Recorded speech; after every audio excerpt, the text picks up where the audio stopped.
Assalamu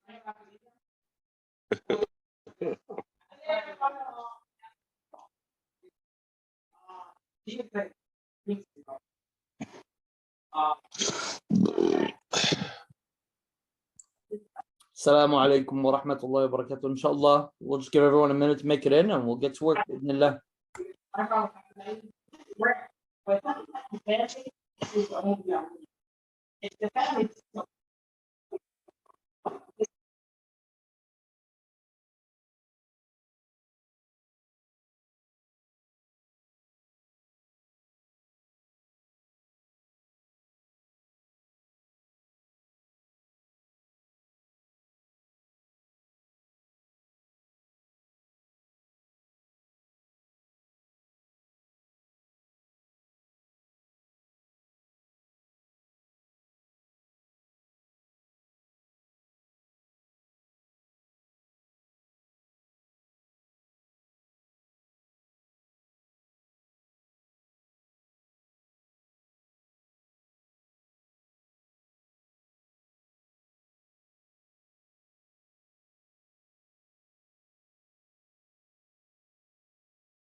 We're going to go ahead, inshallah ta'ala, and begin today's class.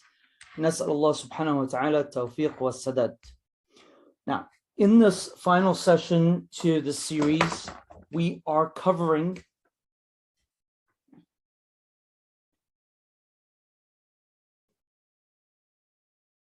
Mumtaz. Overall, they were a mix between both. The question is, were the scholars of Asham considered Ahl al-Ra'y or Ahl al-Hadith? They were a mix. And that mix, we can see it evident in people that came during that phase, like Al-Imam al-Awza'i. And for the most part, they were criticized from both sides because of it. Now, so not in our last class, the last recording that we did yesterday, but the one before that, we had an overall review of the 8 stages of the Shafi'i school. Today, we're going to look a little closer into each stage in order to understand exactly the impact of these stages. The first stage, as we said, begins from 186 to 204, meaning to the death of Imam al-Shafi'i, rahimahullah ta'ala wa radiyallahu ta'ala anhu. Now, this stage essentially has a premise, has a beginning, and that is with the birth of Imam al-Shafi'i in 150 Hijriyan.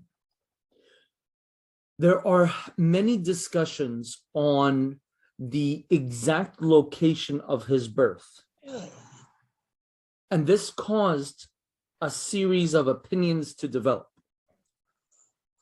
For example, it is narrated to Imam al-Shafi'i himself that he said, I was born of Yemen or in Yemen. If it's of Yemen, then it makes sense because he's referring to his lineage of Yemen from his mother's side. In Yemen, that would be very complex to be the case, as he himself said, I was born in Gaza. So some scholars tried to solve it. Others just said Palestine. Some said Gaza. Others said Sham, etc. Imam Shafi'i was born in the 2nd century of 'Hijrah, which was the beginning of the Abbasid dynasty. The time and the moment that Imam Shafi'i was a child in was a moment of ilm, meaning knowledge was taking a steady hold throughout the ummah. Writing, discussions, even debates of ilm were happening in an organized and presentable fashion. This is the age that he was born in. Yes, between the Ahlul Ra'y and Ahlul Hadith, there was much frustration. But in his early years, Shafi'i did not have to witness anything too drastic. When he was 2, his father had died when he was a baby. But when he was 2, his mother decided to move back to Mecca. Why? Because his uncles were there from his father's side, were there in Mecca. The rest of the family was there. Okay. In Mecca, he was blessed with several different aspects of his life. What really concerns us the most is his love for Arabic and poetry as a very young man, very young, as a child, basically. This obsession that developed while he was learning how to shoot arrows and slingshots with the tribesmen around Mecca actually turned out to be a blessing. And he was able to excel in poetry at a very young age. But his mother understood that these were not the scholars. He needs to seek ilm from the ulama. So she used to take him to the scholars of Mecca, like Muslim ibn Khalid al-Zinji and Sufyan ibn Uyayna. And if you don't know Muslim ibn Khalid al-Zinji, that's okay. He was low-key to begin with.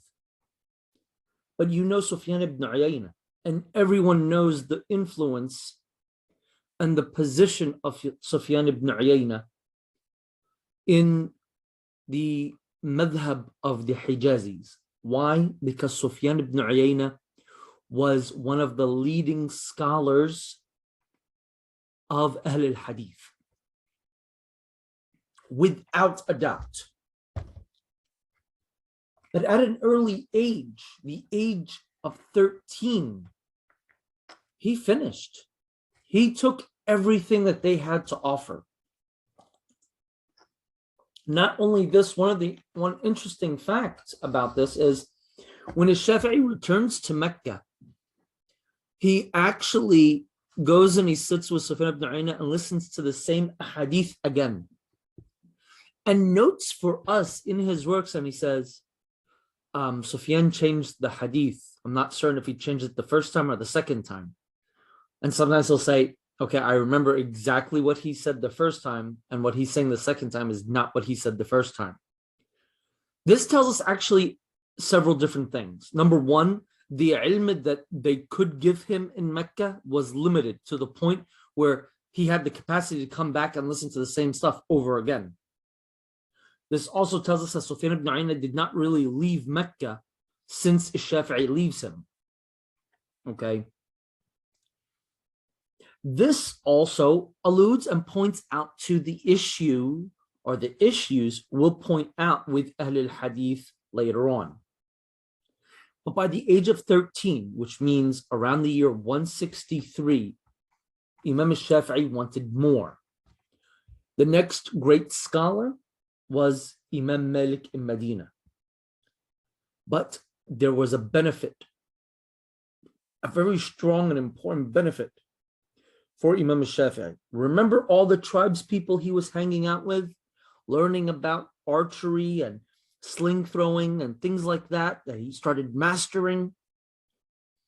Well, a lot of them resided in between Mecca and Medina. And sometimes of the year they were near Medina, and some they were further. So Imam al-Shafi'i used to take his off time from studying with Imam Malik to go back to the Badiyah and to those different tribes that he had become acquainted with and learn Arabic and Arabic literature from them. Remember, Arabic back then, the power of it was in the oral tradition of it. Arabic dictionaries were formulated by scholars traveling to the different tribes and receiving the information orally, because Arabic is only by sama', meaning you can only prove something in Arabic by transmission, not by ijtihad of any form. After Imam Malik died, he died in 179. When you're studying with a scholar, that scholar is taking care of you. And usually what happens is that there's a bond, almost like a parental bond between a student and a sheikh when the student is dedicated to that sheikh, meaning he's not doing anything else but learning from the sheikh.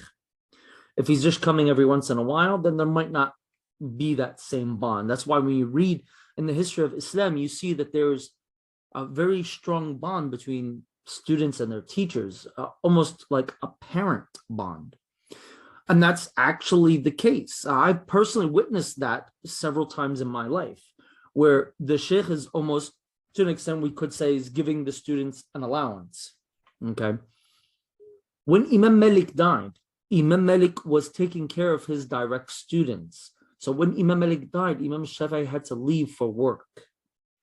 So what he did is that he worked in different government positions in Najran, basically southern Arabia, towards and near Yemen, and he was in contact with many of the Yemeni tribes. The Abbasid dynasty, history tells us, they utilized the Shiite movements in order to gain control over the Umayyad dynasty. These are basic historical facts. Now, they promised them positions and power. Obviously, that was not the case. So the Abbasids were dealing with a Shiite riot throughout Islamic lands. In that area of Najran especially, it became the attitude of government officials to denounce Ahlul Bayt. When it was expected of Imam al-Shafi'i to do the same, obviously we do not denounce Ahlul Bayt, and Imam al-Shafi'i technically is from Ahlul Bayt, so how do you denounce yourself, right? So Imam al-Shafi'i, of course, his famous statement where he said, if loving Ahlul Bayt if doing that means you're a Rafidi, fine, I'm a Rafidi. Call what you want to call it.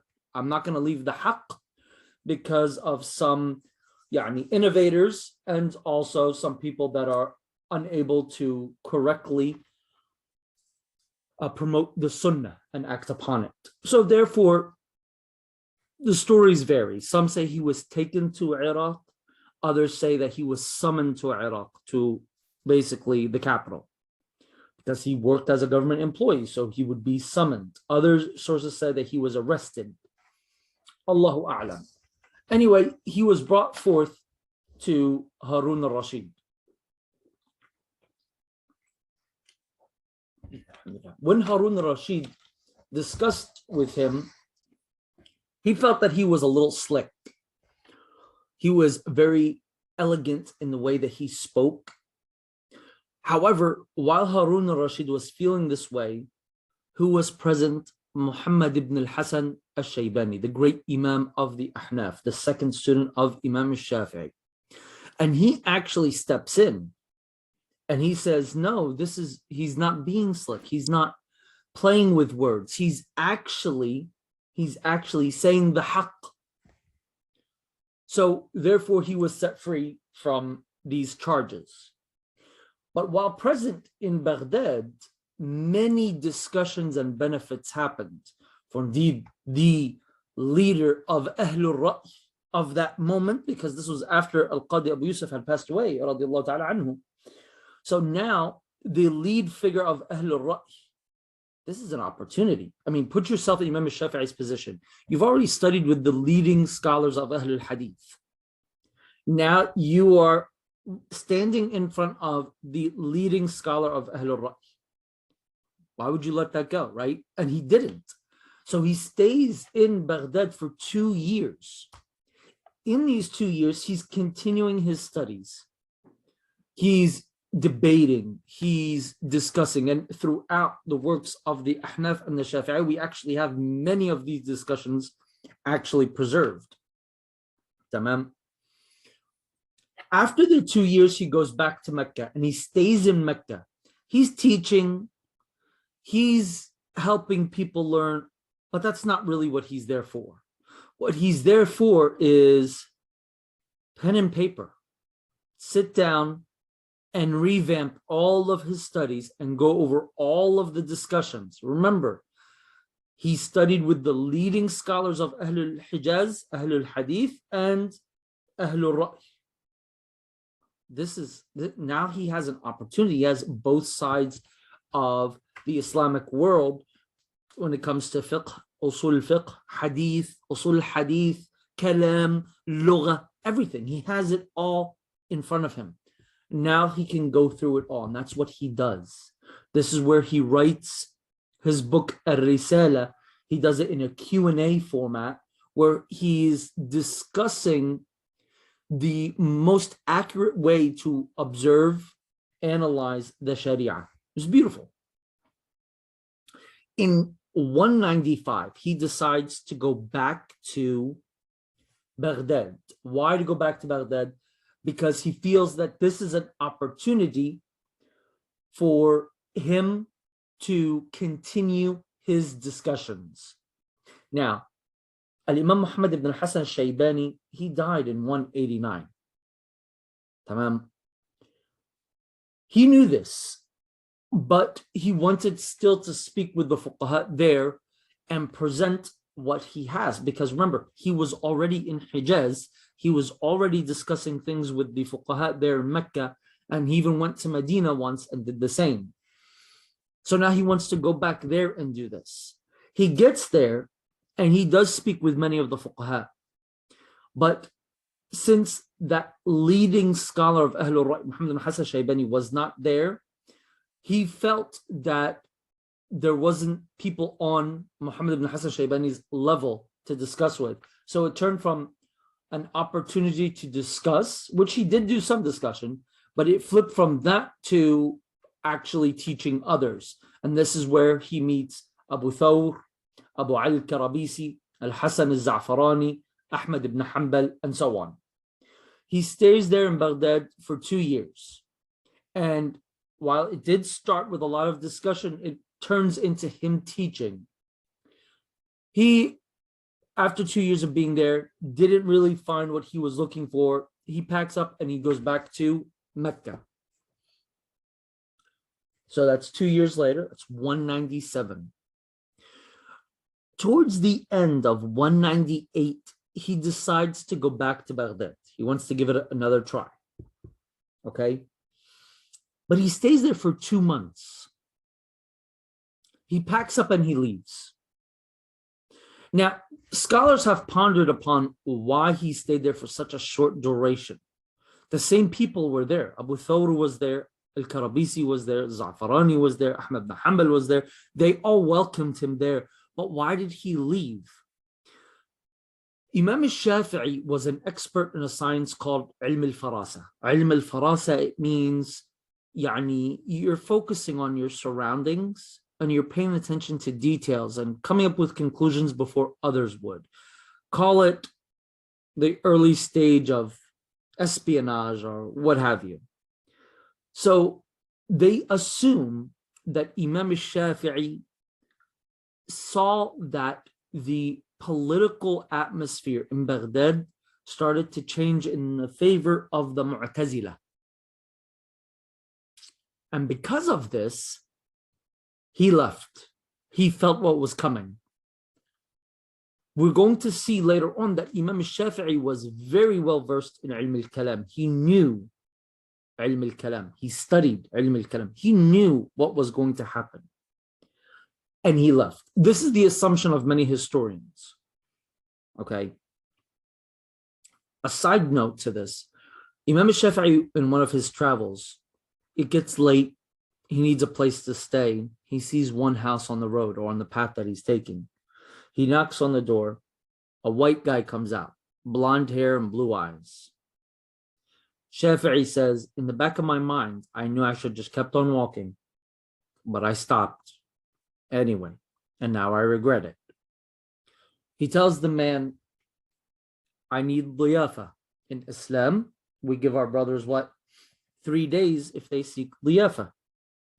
If you have the ability to do so, you should give them 3 days.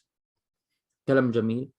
And your brother or your sister doesn't owe you anything for those 3 days. That's a right that they have upon you. If you're able to do so, to be a host for your brother or sister for 3 days, you should go ahead and do so.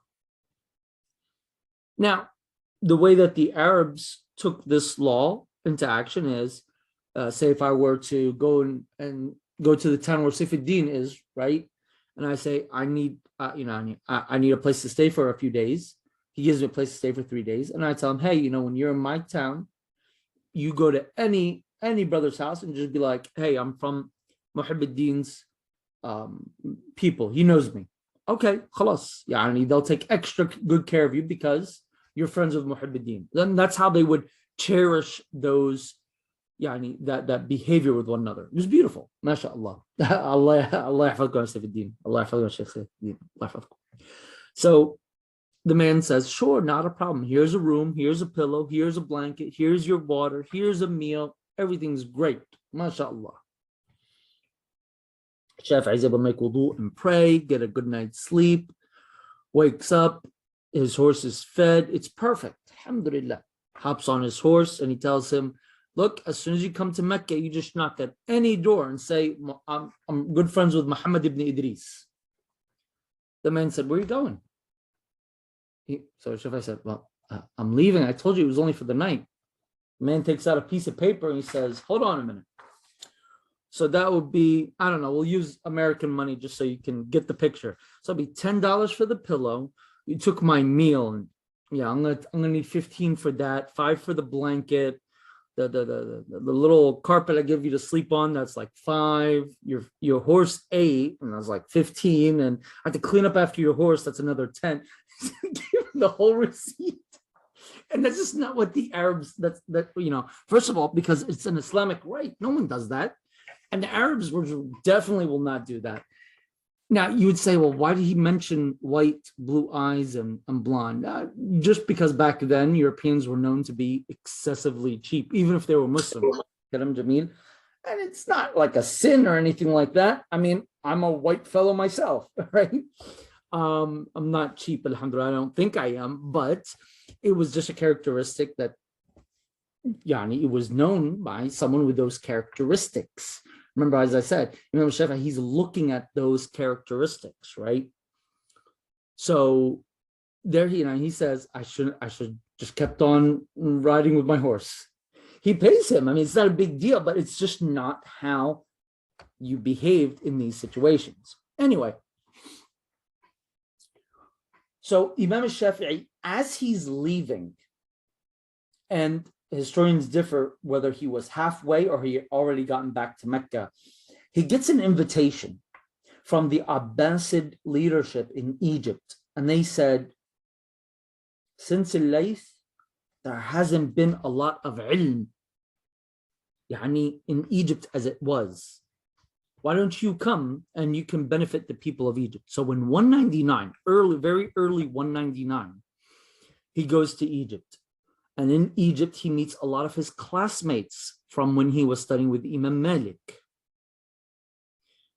And it's an opportunity for him to really revamp his madhab. In addition, he gets exposure to Imam Al-Layth ibn Sa'd's books, which is beautiful. Alhamdulillah, this is a great opportunity because here's almost a third side of the spectrum, right? Because Al-Layth ibn Sa'd, it was said that he had more knowledge than Imam Malik. It was his students that ruined him, meaning they didn't document his ilm as other students did for their mashayikh. In Egypt, a group of students gather around him, namely Abu Yaqub al-Buwaiti, Harmala al-Tujibi, al-Rabi' al-Jizi, Ismail al-Muzani, Yunus ibn Abd al-A'la, and al-Rabi' al-Muradi. And these 6 are unique. The strongest of them is al-Buwaiti. The weakest of them is Yunus. Why is Yunus the weakest? Because he narrates things that everyone denies, that Imam Shafi'i said. Al-Buwaiti, he knew exactly what Imam Shafi'i said and meant. As for al-Muzani, he knew what Imam Shafi'i said. He knew what Imam Shafi'i meant. But as opposed to al-Buwaiti, al-Muzani argued with Imam Shafi'i a lot. Not necessarily against him. He just simply argued with him. Kalam Jamil. This argument gave him titles such as Nasir Madhabi, right? The one that would fight for my school. Because of his argument approach, this gave him the ability to have deep roots in the science of fiqh. Now, al-Buwaiti did not debate. So what Shafi'i said is what Shafi'i said, and that is basically it. Al-Muzani might question. So the scholars, they liked Imam al-Muzani's efforts more than anyone else because he's a critic, but yet a supporter at the same time. Al-Buwaiti is great as well, but al-Muzani's efforts are more. And you have to understand also why. Al-Buwaiti died early on due to the Mu'tazila issue. Imam al-Shafi'i told him, go and support Ahmad ibn Hanbal. Tell him not to answer, but you answer. And that's what he did. Al-Buwaiti debated the Mu'tazila using kalam. Kalam Jamil. If you want to understand Imam al-Shafi'i's actual stance on kalam, I recommend Manaqib al-Imam al-Shafi'i by al-Imam al-Bayhaqi. I would not recommend Imam al-Razi's work because Imam al-Razi, he relied on a couple sources that turned out later on to be fabrications. I would not rely on Ibn Abi Hatim because, as I mentioned before, his ideology was remnant of the Ahl Hadith approach, not the Shafi'i approach. So when he's even narrating certain incidences from Imam al-Shafi'i himself, he's not narrating the full story for some reason. You know, we have a famous statement where Imam al-Shafi'i said, if a man were to meet Allah with mountains of sins, is better, except for shirk, is better than him meeting Allah with any word of kalam. Right? That's the famous quote that people spread about Imam al-Shafi'i, but that's actually not what he said. And you have to put things into context. He debated Hafs al-Fard, who was from the Mu'tazila. After Hafs left, Imam al-Shafi'i said, for indeed, for a man to meet Allah with mountains of sins, except for shirk, is better for him than for him to meet Allah with one word from that man's kalam. Oh, well, that changes the whole story. That changes the whole point of the statement.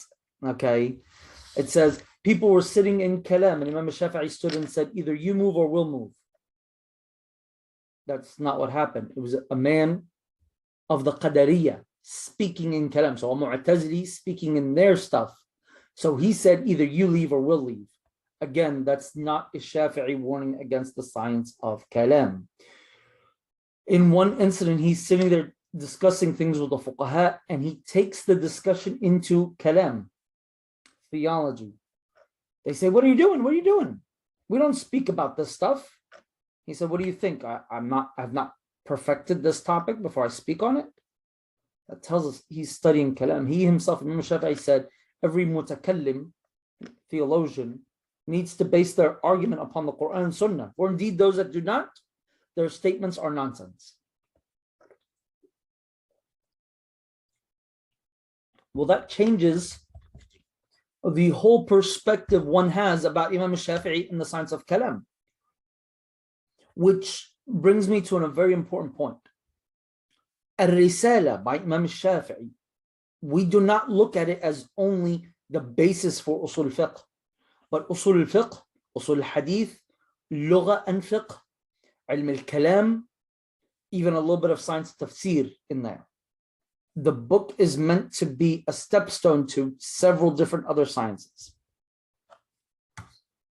Since Imam al-Shafi'i was outside of Egypt, and when he got to Egypt, he did a final review of his understandings and opinions. We divided these times into the old school, meaning pre him moving to Egypt, so that's before 199, and the new school, which is 199 to 204 when he died.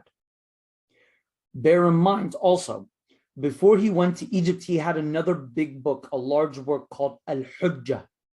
That book he left in Iraq with Abu Thawr and Al-Za'farani, and Al-Karabisi took ijaza from Imam Shafi'i in that book after he read the book to Abu Thawr and Al-Za'farani. He went to Shafi'i and said, please give me ijaza. He told him, go read to Abu Thawr and Al-Za'farani first.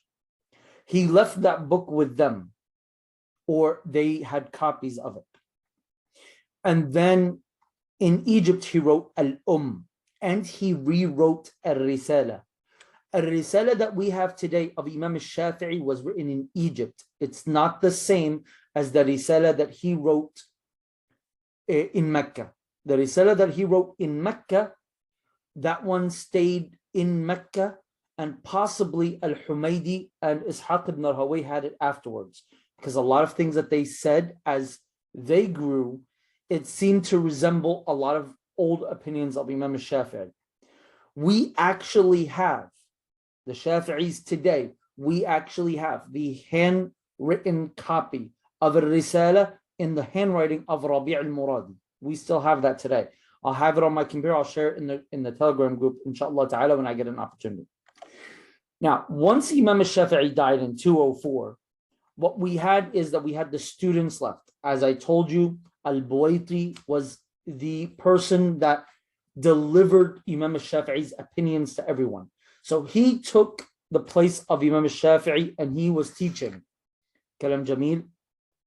And he stayed that way until the fitna of the Quran, because the fitna of the Quran happened 20 years later. Okay, so Imam al-Buwaiti, he leaves and he goes to Iraq to show support to Ahl Sunnah by supporting Ahmad ibn Hanbal. Shafi'i told him, tell Ahmad not to answer, and you answer. Tamam? So Imam al-Buwaiti, he packs his bags and he goes. And he debates with them using kalam. He says if kun was created, then the creation came from something else that was created. And he debated them that way. And they were unable to respond to him. So they sufficed with torturing him until he died in the dungeon or the cell that they had him in, while chains were still in his hands. Tamam, rahimahullah ta'ala, wa radiyallahu ta'ala anhu. When he left in 231, Al-Muzani took his place. Now, Al-Muzani did not get involved with the science of kalam or theology in any way, shape, or form. The book attributed to him today, known as Sharh al-Sunnah, does not have an authentic chain, was never mentioned in any of the previous generations who, not his students, not his students' students, not those after them. It has a random chain with unknown individuals. Now, the book overall pretty much says the same thing as Ahl Sunnah, but it's not authentic. It's really that simple.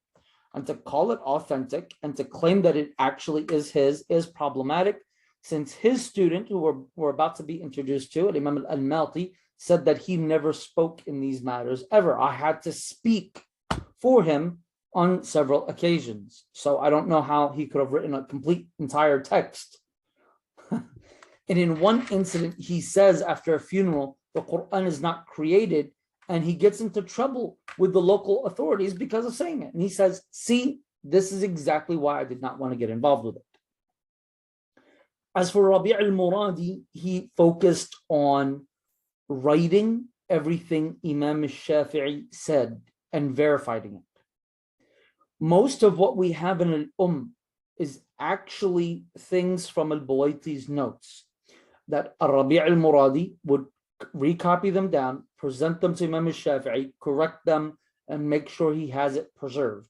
Imam Rabi' al-Muradi actually was labeled da'if in hadith because he gave his full and undivided attention to what Imam al-Shafi'i said, to al-and the books of Imam al-Shafi'i. So while Rabi' al-Muradi almost worked as a tape recorder for Imam al-Shafi'i, al-Buwaiti al-Muzani worked as the fuqaha, transmitting the school of al-Shafi'i. So when you went to go study in Egypt with these students, you went to Rabi' al-Muradi, you got your copy of Imam al-Shafi'i's works, you went to al-Muzani and you studied, or you went to al-Buwaiti and you studied. وهكذا. Tamam? Here's a question, it says, why not Ahmad? I'm assuming you mean, why didn't Imam Ahmad respond? Well, you have to keep in mind, while Ahmad was a student of Imam al-Shafi'i, Ahmad had his own methodology, was somewhat of a mix between what Shafi'i was offering and what Ahlul Hadith is offering. Now, Ahlul Hadith, as we've mentioned, they have a system. They don't answer, right? It's either there is a hadith or there isn't. Other than that, they don't really get involved. So it would make sense for Ahmad to say, show me, tell the Mu'tazila, they're saying, Ahmad, the Quran is created. He says, well, show me a hadith, show me an ayah that actually adds up with the school that he was part of, which was Ahlul Hadith. Now, Ahmad and his best friend Yahya ibn Ma'in, they never really fully claimed that they supported one method or the other. However, it is very obvious that Yahya leaned almost 100% to Ahl al-Ra'y and Al-Imam Abu Hanifa in particular. And while a lot of people will quote things from random people criticizing Imam Abu Hanifa, Yahya ibn Ma'in is actually doing the exact opposite. Okay, while Ahmad, you can tell that he's leaning way more towards Ahlul Hadith, but he differs with them on things. To pinpoint exactly what he differs with them on is going to be almost impossible. Okay, but you can see that attitude and that approach in the mihna, in the issue of Khalq al-Quran. It is obvious that that is just his madhab. So this could have been Shafi'i's, Shafi'i had many debates with Ahmad on different issues of usul fiqh and fundamentals of understanding and things like that throughout the Sharia, and they differed on things. Ahmad never was a full board student of Imam al-Shafi'i. No, he admired Imam al-Shafi'i. Yes, he liked what Imam al-Shafi'i had to say. Yes, but to him it is almost as if Ahlul Hadith and their way, and when I say Ahlul Hadith, I mean the pre-Shafi'i Ahlul Hadith, that system really had a heavy hold on Ahmad. Kalam Jameel. So, for example, Imam Ahmad, you'll see he'll mention a mas'ala and say, there's 3 opinions on the matter. Why is he doing that? Because there's 3 ahadith on the matter. So the fact that there's 3 ahadith and he's giving me 3 opinions is telling me that that is the influence of Ahlul Hadith upon him. Tamam. So if he's presented in that kind of situation, what's he going to do? He's not going to answer to the Mu'tazila. He's going to go silent. But then we see Al-Karabisi. Al-Karabisi argues. No, he's ready to argue. Let's argue. You want to talk about it? Let's talk. We see Al-Buwaiti, he goes there and he argues. Kalam Jameel. Yani, even Al-Buwaiti goes and he argues and he debates. Kalam Jameel. Who else? Right after that, Al-Kanani, Abdulaziz Al-Kanani, in his debate with Bishr al-Marisi, he argues. The whole book is him arguing. And he's using kalam left and right. I mean, Bishr al-Marisi, he argues that Allah is everywhere. Kalam Jameel. And Al-Kanani says, what's him? He says, well, if Allah is everywhere, then he's confined. Because everywhere is confined. That's ilm al-kalam. That's literally Sunni ilm al-kalam. It had not yet developed yet during the lifetime of Imam Shafi'i or Imam Ahmad even. But it started to take form afterwards, and it fully settled in with Abu al-Hasan al-Ash'ari and Abu Mansur al-Maturidi. But anyway, let's get back to our topic here. So in this stage of al-Buwaiti, al-Muzani, al-Muradi, what we had is with al-Muzani and al-Rabi'a not speaking on matters of creed, while everyone, the fitna is taking everyone, and people are dying left and right. One of the safest places and best places to study is where? Is Egypt, with the students of a Shafi'i. They don't speak about the issue, and you can go and learn fiqh in peace. Even the Jahmiyyah and the Mu'tazila, leave them alone because they don't speak on what? On the topic. This was a great opportunity for them to focus on spreading and teaching the ilm of Imam al-Shafi'i. Kalam Jameel. Now, we didn't have qada. There was no qada for the Shafi'iyya. Not in the Mashriq and not in the Maghrib. Meaning, the Shafi'iyya were not involved in any government position. As a matter of fact, anywhere east you went, if aside from Hijaz, for the most part, there were Ahnaf scholars that had control of the government aspect of it. But when it came to the Shafi'is, they had no control. Kalam Jameel. And towards the west, you start seeing the Malikiyya were gaining all the control in government positions and handling that. So while the fitna is going on, everyone in a government position is scrambling to see how they're going to handle the fitna. They didn't have to. That's one. Two, if you're part of the government and there's a fitna going on, then you're looked at by the people in a bad way. So people would be avoiding these madahib. Three, there was a large fitna already, Ahlul Ra'y and Ahlul Hadith, which technically is the Malikiyya and the Ahnaf. So you're avoiding that khilaf. Shafi'i wrote his books himself. So you have an early generation scholar where the books are abundant, his students are available. There's a calm environment to study. This became an opportunity for many, many people to come and study in peace. And during those times, it was actually, the Shafi'i school is labeled as the people's school. Because as I said, they had no government control, no government affiliations whatsoever. I mean, in the school of Yahya ibn Yahya al-Maliki in the west was pretty much taking control. And in the east, you had the Ahnaf. Tamam. So this created a nice, simple, relaxed, calm environment for people to come and study. From the people that went and studied was Al-Anmati, Ibn Surayj, Abu Zur'a al-Dimashqi, Abu Ja'far al-Tirmidhi. Those four main ones, they are at the top of the list when it comes to picking up the ilm of al-Shafi'i from Egypt and spreading it everywhere they can. Al-Anmati and Abu Ja'far al-Tirmidhi in particular. Abu Ja'far al-Tirmidhi came first. He studied, then he came back to Baghdad. When he came to Baghdad, he couldn't handle the city world that much. He tried, he really did. But once Al-Anmati came back from Egypt, Abu Ja'far al-Tirmidhi packed up his bags and went and stayed in the mountains where the Bedouins were and taught people there far away from everyone else.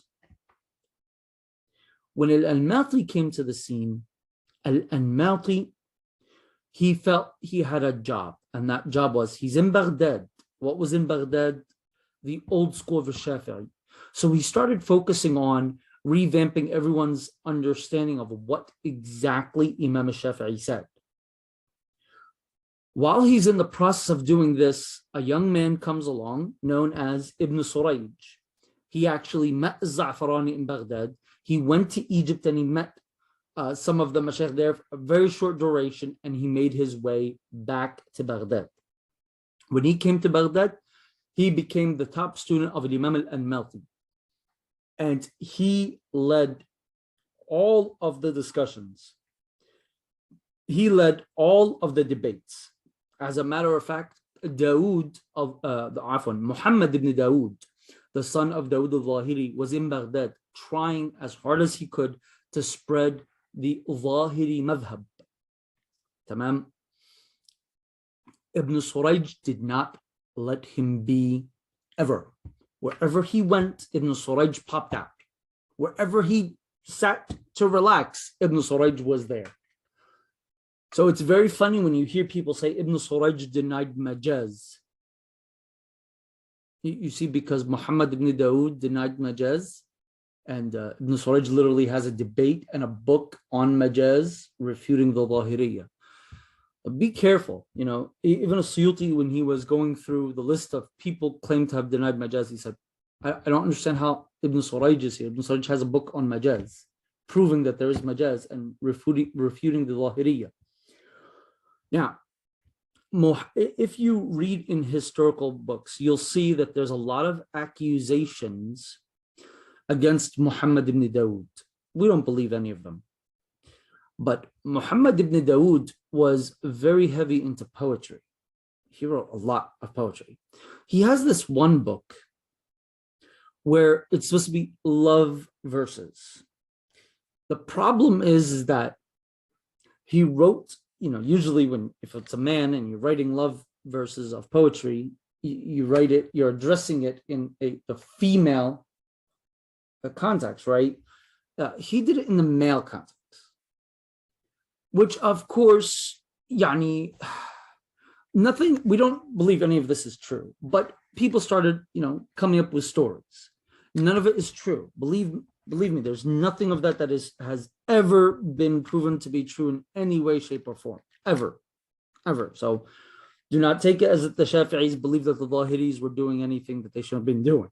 No.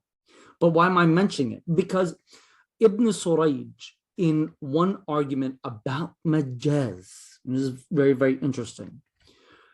Muhammad ibn Dawood said something and Ibn Surayj couldn't find a way to respond. Now, the book of poetry that Muhammad ibn Dawood wrote was called The Flower, Az-Zahra. So Ibn Surayj, he drops a line of poetry saying, oh, so now the author of The Flower is going to act like a scholar. So Muhammad ibn Dawood took it as if Ibn Surayj was supporting those evil rumors that are being spread about him. He's saying, you're gonna join into that accusation as well, and Ibn Surayj. And Ibn Surayj said, no. It's the word that I found that rhymed perfectly in the verse. That's all I meant. And he laughed with it. And he's like, no, that's not what I mean. I didn't have a response for your claim. So Zahra fit perfectly in the verse that I was using. But I'm not trying to point out the story to even bring life to the accusation, but rather it was about majaz. Okay, it was about majaz. Some people come and say, Ibn Surayj said there was no majaz. Well, that's not true.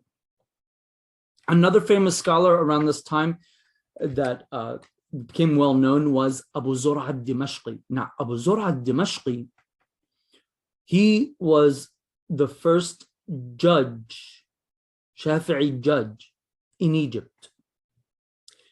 And after he took the position, he was so successful that he was asked to go to Sham and be the judge. So he goes. Now remember what we said before, Al-Awza'i school was in Sham, right?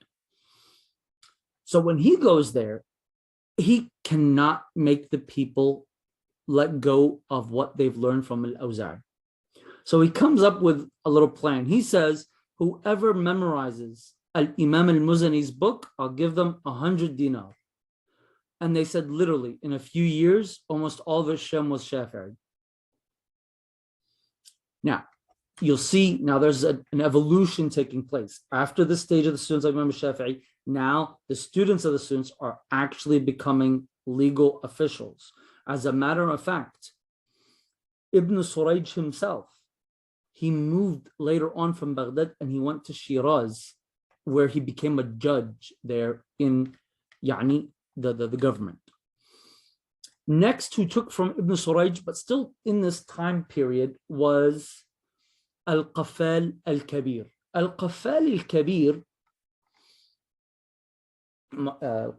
also we know him as Al-Qaffal Al-Shashi, he dedicated his entire life to continuing spreading the Shafi'i madhab in Biladi ma wara an-Nahr, so Persia and on eastward. Okay, and his focus and his attention to spread the Shafi'i school, it caused an explosion of the existence and the presence of the Shafi'iyya in Asia. As a matter of fact, right after this stage, we actually see people like Abu Tayyib al-Sa'luqi, Abu Sahl al-Sa'luqi, Abu Hafs Umar al-Mutaw'i start writing the first tabaqat of the Shafi'i school. And the reason why they started to document is because there were so many scholars that we ought to start documenting. Now, you might say, well, since they became part of the government, it brought them down. No, they were hired by the government, but due to popularity, okay, due to popularity, not because they sought out government positions. Now, sure, they might find one or two that did, but overall, that was not the intent. In addition, the government was at war with the Fatimites, who basically invaded Egypt in 358. So there was a lot of refugees. The Shafi'i school needed a new home now that Egypt is no longer their home. So this expansion actually was almost for the survival of the school without Egypt actually being present anymore, which brings us to the fourth stage. But before we start this fourth stage, remember, due to this expanding, this means you're running into new cultures, you're running into new ideas, you need answers for these new things. In that third stage is what we call Ashab al-Wujub. Let me write that down for you right here. Ashab al-Wujub. So those scholars of the third stage, we call them Ashab al-Wujub. We're allowing them, we're going to accept from them to extract from what Shafi'i said and build new ahkam. Those are the scholars from 270 to 404. Why are we stopping at 404? Because after 404, that concept and allowing scholars or individuals to do this was being shut down. Okay, you're getting too far away from the source. So knowing exactly what was meant by certain phrases, sentences, discussions might not be as easy as it sounds. Okay, now we're settling, which brings us to the fourth stage. Everyone is settled where they are. We have the school continuing to expand. There was a lot of additions that were made. We want to continue with the additions, but we also want to have consistent documentation. There were so many scholars because in the third stage, it exploded. We spread like rapid fire in many different areas. Okay, so we need to start a documentation process, which starts to take place mostly in Persia and areas around Persia and in Baghdad. It's not limited to these regions, but we simply decided to call them the way of the Khurasanis and the way of the Iraqis. Now, in this stage, some say there were 100, some say there were 200 scholars, which for the most part, they were contemporaries to one another. They did not necessarily know that they were both doing the same exact effort. The effort was this. I want to go ahead and document everything in the school and continue any discussions that are open-ended.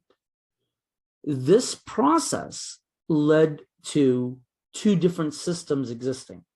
One that was extensive with a lot of details, similar to how our ashab and brothers in the Hanafi school, they were a lot of details, right? So it's that same type of mentality or exposure of cultures, if you may, versus what's happening in Baghdad. It's limited. There's not that much details as there were before. And we're just trying to focus on exactly what was narrated and what was said. And we can see, as we mentioned, I mentioned like Al-Hawi in by Al-Mawardi versus literally any book from a Khurasani scholar. I mean, look at Nihayat al-Matlab, for example. the sizes are, yeah, you can't compare between the two. Okay, one is small, one is gigantic. Why? It's because of the details. The details are what cause this. If we go to the scholars right before them, the ones who did the ta'liqat, if you were from Khurasan, your ta'liqa, your commentary on Mukhtasar al-Muzani was huge, versus if you were from Iraq or elsewhere, it would be a lot smaller. That variation between the two is, it has to do with the methodology and how they were explaining and breaking masail down. In this stage 404 to 505, we have many of the leaders in the government actually becoming Shafi'i. Al-Qadir Billah, the Abbasid Khalifa, he became Shafi'i. Nizam al-Mulk, the Wazir, Al-Hasan ibn Ali al-Tusi, he became Shafi'i. He started to build the Nizami schools in Baghdad. See, look carefully. In Baghdad, he built one, and he had Abu Ishaq al-Shirazi, the author of Al-Tanbih and Al-Muhadhab. Think about that for a minute. Al-Tanbih and Al-Muhadhab. They're pretty small books, even though Al-Muhadhab is supposed to be a mutawwal with a lot of details, but it's actually kind of small. And in Naysabur, he had Imam al-Haramain, al-Juwayni, run the Nizamiya there and be a teacher there of the Shafi'i school. If we just take those two scholars alone, you can see the difference. Al-Juwayni's books are huge. As a matter of fact, we don't even have to think about it. Let's go to his father, who's also considered a Khurasani. He has a book called At-Tabsira. I have it right here on my shelf. At-Tabsira is supposed to be a fiqh book for issues of waswasa, where shaitan is tricking you to do this, do your wudu extensively, excessively, etc. Kalam Jamil. And it's a long book for what it's supposed to be covering. It's a long book. I mean, technically, these topics can be discussed in an article. Instead, they are very, very detailed. And that's how the Khurasanis worked. The scholars, or the famous scholars of the Iraqis, were people like Abu Hamid al-Isfaraini, Sheikh Abu Hamid. That's usually how we refer to him. Now, there's a lot of fake stories out there of him, like that he used to yell at al-Baqillani. Yeah, never happened. They're all made up stories. There's nothing substantial about that. Actually, a lot of these stories mostly appear in the 700s Hijri. So I don't know how we can even accept that. Sheikh Abu Hamid al-Asfaraini, he wrote At-Ta'liqah ala Mukhtasar al-Muzani. That's what they usually wrote in that stage. They just called it the commentaries. So Sheikh Abu Hamid wrote his Ta'liqah. Abu Tayyib al-Tabari, one of the students of Abu Hamid al-Asfaraini, actually one of the top students, he also has a commentary on Mukhtasar al-Muzani, but they're small. As a matter of fact, Abu Tayyib al-Tabari's Ta'liqah was recently published, I think, in a university research paper. You'll see it. And you'll look at the amount of explanation that's being done. It's actually very minor in comparison with what the book has to offer. Again, that's just the Iraqis' way. I also mentioned Abu al-Hasan al-Mawardi and his famous book Al-Hawi, which is an explanation on Mukhtasar al-Muzani. And other scholars that are really famous in this time, like Sulaym al-Razi. Sulaym, it's one of the most interesting things. He's actually a scholar of Kalam. So is Abu Tayyib al-Tabari, by the way, but Sulaim's story is interesting because his ending is kind of sad.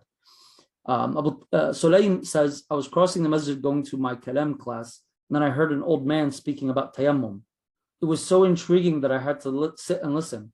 So I continued to sit and listen every day until I finally he gave me ijazah and I became, I studied with him completely. Sulaim al-Razi has a beautiful book in fiqh. It's a small mukhtasar called Al-Ishara. It's a beautiful book, actually. Sadly, in one battles of jihad he was on a ship that sunk. Other scholars in Iraq, like Saymari, or also like Ar-Ruwayani. Ar-Ruwayani is actually one of the students of Al-Mawardi. And Ar-Ruwayani, he does mukhtasar of Al-Hawi called Al-Bahr. Al-Ruwayani was murdered by Ismailis. They ran him on the masjid and they killed him. Rahimahullah ta'ala. ونسأل الله سبحانه وتعالى يتقبله من الشهداء. He died around 505. As for the Khurasanis, one of the famous scholars on that side was Abu Bakr al-Marwazi, who was known as Al-Qaffal al-Saghir. He is the leading scholar of the Khurasanis. After him comes Abu Muhammad al-Juwayni, who took from Al-Qaffal al-Saghir and wrote his books in the same way his teacher Abu Bakr al-Marwazi al-Qaffal al-Saghir used to write. Next from the Khurasanis was Al-Qadi Hussein. Al-Qadi Hussein is very famous because he became excessively well known for his efforts in fiqh and his top famous students. Al-Qadi Hussein was one of those unique scholars where his name remains in history indefinitely. Some of his students, as a matter of fact, I'll mention only one of his students because that's enough for us. His top student, a student that stuck with him for many, many years, Abu Muhammad al-Baghawi. He is the top student of Al-Qadi Hussein. Al-Baghawi has a book called At-Tahdhib. And At-Tahdhib is actually an abridgment of Al-Qadi Hussein's explanation of Mukhtasar al-Muzani. Kalam Jamil. After these stages came other scholars that are not necessarily part of the tariqatin, but they looked forward to unifying. And I mentioned one of them before, like Abu Ali Sinji. Others would be like Al-Mutawalli. I even mentioned that Imam al-Haramain and al-Shirazi both participated in this. Ibn al-Sabbagh. Ar-Ruwayani, a little bit, some consider him part of this, but he leaned more towards the Iraqis more than anything else. And Al-Ghazali, of course. And there were several others that also participated in this. But there always lacked a uniform approach, an analysis in everything, Kalam Jamil, an in-depth gathering of everyone's statements and opinions. Before we move on to the next stage, I'll remind you something that Imam al-Nawawi said about the two tariqas. He said, note that our fellow Shafi'is from the Iraqis are great in transmitting and quoting our school and what our ashab have said. As for our fellow Shafi'is of the Khurasanis, they use the information a lot better and they organize the masail and the presentation perfectly. Kalam Jamil. Wallahu a'lam. Next stage, Kalam Jamil, is our fifth stage, and that's the stage of editing and reviewing and compiling that which happened before. One moment, I just want to send someone a message briefly.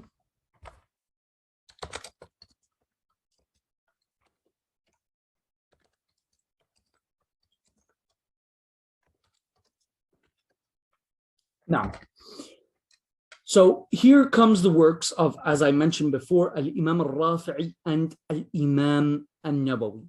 Now, As I mentioned, there was a need for a unified system, Kalam Jamil, a way for us to review everything that was said and try and unify our texts so that way we can have a curriculum for the students to be able to actually study and understand. The way the books were was not going to work. There had to be an editing. As a matter of fact, all of the schools of fiqh went through a phase like this, because you have to put an end to people expanding, or else you'll have chaos in fiqh. That's the problem. If people are saying whatever they want to say and not following the rules, you'll have very odd opinions. You'll have ideologies being formulated out of things that are just utter nonsense. There has to be a pause, okay, and an edit and review to everything that was done. And this is what Al-Rafi'i and the Nawawi did. If there was not a structural approach to matters of ijtihad, we would have problems. Imam al-Nawawi describes the effort of Imam al-Imam al-Rafi'i, Kalam Jamil, and he says he went through all of the works of our A'imma, and he reviewed everything that was said, that which is falsely attributed to the Shafi'is or to Imam al-Shafi'i or to the school was refuted, rejected, and that which was correctly part of the school was presented, regardless if it was considered weak or sound. And then he offered an edit by putting forth discussions that would solidify and fortify one opinion over the other. This is very important, okay? Like, once he did that, Imam al-Nawawi and others saw that there was still work to be done. An organized presentation, right? Adjusting some of the terminology. And that's what Imam al-Nawawi did for this work. He reviewed it, he rewrote it with adjustments to the terminology being used, to the discussions being presented, to what is actually considered the correct opinion versus what's not considered the correct opinion. That is what Al-Imam al-Nawawi did. And by him doing that, he made this editing stage perfect. People after Imam al-Nawawi did not have a need for anything else almost. What did Imam al-Nawawi do? He says in Minhaj, in the introduction, he says, لكن في حجمه كبر يعجز عن حفظه أكثر أهل العصر إلا بعض أهل العنايات. When he's speaking about al-Muharrar, and one of Imam al-Rafi'i's works that comes after he did a lot of editing and review and revision, he says, but it's too big. People can't memorize it. Not only that, I mean, if you want to memorize it, a lot of the words, the sentences, they don't rhyme. They don't have this strong, powerful presentation. So it's hard. فرأيت اختصاره في نحو نصف حجمه ليسهل حفظه مع ما أضمه إليه إن شاء الله تعالى من النفائس المستجدات. So I saw that maybe I should shorten it while adding a very well-needed masail. From these well-needed issues that I am adding in are as follows. He's going to give us examples. منها التنبيه على قيود في بعض المسائل هي من الأصل محذوفات. There are some quyud missing. What's a qayd? A faqih, when they define something or they describe something, they describe it in a way when they say it and you see it, you know what they meant just by seeing it because of how they said it. If you eliminate a qayd from the discussion, then you're basically allowing the reader to assume something that was not meant. This is a problem. This needs to be addressed. How do you address this? By putting quyud. By putting quyud. The qayd are words in a sentence that's meant for you to understand that the description here is meant in its entirety. Like what? Imam al-Nawawi or Imam al-Rafi'i, when he's speaking about cleaning yourself after relieving yourself in the restroom, he's saying, وَفِي مَعْنَى الْحَجَرِ, things that are like rocks, because at the time of the Prophet they used rocks or stones. But it's not limited to that, obviously. It's anything that you can use to wipe and clean yourself, right? So Rafi'i says it's anything that's clean. Qala' can be used to remove something else. غير محترم, it's not someone's property. Okay. Imam al-Nawawi adds one word. He says jamid. Because unless you're using water, you can't use another liquid to clean yourself after relieving yourself in the restroom. By adding the word jamid here, now I understand I need something solid. Now, if you looked at Imam al-Rafi'i's work and you were not well versed in the Shafi'i school, you would assume I could use a liquid. You can't. The Shafi'i school says no. Imam al-Rafi'i forgot, bypassed, overlooked writing the word jamid.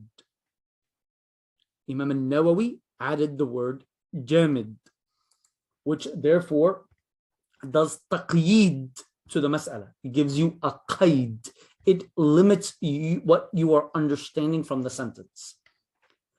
He says, وَمِنْهَا مَوَاضِعَ يَسِيرَةٌ ذَكَرَهَا فِي الْمُحَرَّرِ عَلَى خِلَافِ الْمُخْتَارِ فِي الْمَذْهَبِ كَمَا سَتَرَاهَا إِنْ شَاءَ اللَّهُ تَعَالَى وَاضِحَاتٍ. He says, there are a few incidences where Imam al-Rafi'i chose what is not actually the standard opinion of the school. And I will point that out for you. Like, for example, also, we'll just mention things from the beginning of Kitab al-Tahara since it's the easiest. After speaking about water, Imam al-Rafi'i moves on to speak about the aniyah, containers and utensils that you can use for eating, drinking, making wudu out of, etc.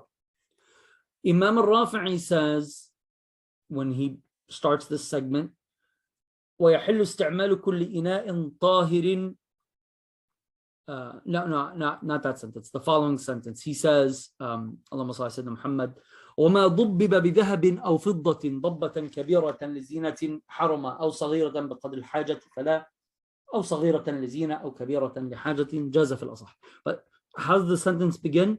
وَمَا ضُبِّبَ بِذَهَبٍ أَوْ فِضَّةٍ. ضَبَّة is when you have a crack in a wooden, maybe even certain types of clay utensils. So you seal the crack. And the way that you seal is actually you can use a metal. You basically melt the metal and you put it onto one side of the crack.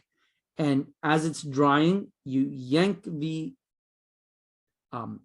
cup or the mug or the plate closer to each other, you squeeze them, and then you bring the other side of the metal to that side, and it keeps them solidified. And if you do that, it almost looks like as if you sewn around both edges of the mug or plate or container, etc., right? But Imam al-Rafi'i is saying that dabba can be done in gold or silver. That is a Khurasani mistake.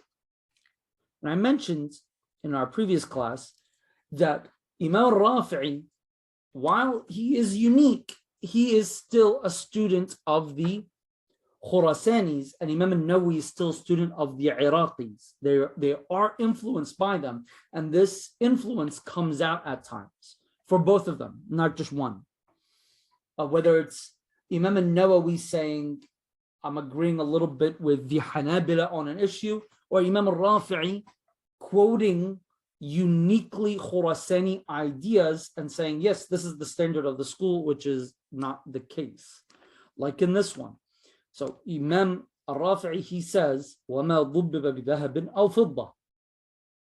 Some of the Khurasanis, they looked at the verses and the discussions of the Dabba, and they said, well, if it's an excuse for Fadda, well, it's an excuse, so it's an exception. So that would include gold. But that was never the case. That understanding is incorrect. And the Shafi'iyya spoke about this, but the Iraqis one did. Remember, they existed at the same time, not aware of a difference in their methodologies. The Iraqis spoke that this was wrong. The Khurasanis didn't read that paper and assumed the understanding was correct. Okay, and there's a couple other incidences where Rafi'i, he quotes the Khurasanis and overlooks the Iraqis' discussion. Sure, is it possible that he saw it and disregarded it, or saw that it was weak? Possibility, but we just don't know. So Imam al-Nawawi, he leaves these parts in Minhaj as is, and in a Rawda, and he'll come after and he says, قلت المذهب تحريم ضبة الذهب مطلقا والله أعلم. The school says that the dabba, or utilizing gold to fix your containers and utensils, is haram indefinitely. That's it. That is the opinion of the school. And that is the case. Tamam. Next example, he tells us, وَمِنْهَا إِبْدَالُ مَا كَانَ مِنْ أَلْفَاظِهِ غَرِيبًا أَوْ مُوهِمًا خِلَافَ الصَّوَابِ بِأَوْضَحَ وَأَخْصَرَ مِنْهُ بِعِبَارَاتٍ جَلِيَّاتٍ. He's going to change any odd words or sentences that are structured in ways that don't make sense, that literally would make a person that's reading understand maybe the exact opposite of what was meant. So he's going to change these. He's going to correct these. There's words, for example, that Imam Rafi'i used to use, like al-bagh. If you say al-bagh in Arabic, then that would mean some sort of oppressor, someone oppressed someone, someone is stealing something, taking something by force, things like that, right? But the way that Imam al-Rafi'i is using it is that he's saying, like, you can give charity by using a bagh. So does that mean like take like a prisoner and give him for charity? What exactly is he trying to say? Well, it's not Arabic. He's using a local language. Instead of saying you can give a garden as sadaqah, it sounds like he's saying you can give an oppressor out as sadaqah. So if you're not familiar with the local lingo that he's using, you're going to get some things wrong. And there's a few of them that are like this. But bear in mind, Imam al-Nawawi is not just changing foreign language. As a matter of fact, in Minhaj, there's Persian. A lot of people don't realize this. You know, dahiyazdah means 10 for 10. I'll buy 10 for 10, 10 of these for $10, kind of thing. And I'm using that because it was common catchphrase that worked almost between Arabs and Persians alike as a quick form of selling. So he's not removing everything that's not Arabic, but he's removing things that would be somewhat out of place and confuse a reader from reading. Okay. Another one, he says, وَمِنْهَا بَيْنُ الْقَوْلَيْنِ وَالْوَجْهَيْنِ وَالطَّرِيقَيْنِ وَالنَّصِّ. I want you to focus on this. I'm not going to get into all the details, but I just want you to focus on this. He's going to help you see what is a qawlain. What does qawlain mean? Two opinions of Imam al-Shafi'i. Or two takhrij, meaning an extracted opinion based upon another answer Imam al-Shafi'i gave. وَالْوَجْهَيْن, the ijtihad of ashab al-awjuh. We spoke about them. وَالطَّرِيقَيْن, a difference of opinion between the Khurasanis and the Iraqis. وَالنَّص, something that we actually have the written words of Imam al-Shafi'i, or someone's quoting the written words of Imam al-Shafi'i that they saw themselves. Kalam Jameel. So he's going to point these out for you. Now remember what I told you before. Imam al-Rafi'i, he tried to, but he didn't stick to a uniform approach. So things got a little bit out of hand there. I'm not going to get into the full methodology, but I just want to mention after that, he said, and also, منها مسائل نفيسة أضمها إليه ينبغي ألا يخلى الكتاب منها وأقول في أولها قلت وفي آخرها والله أعلم.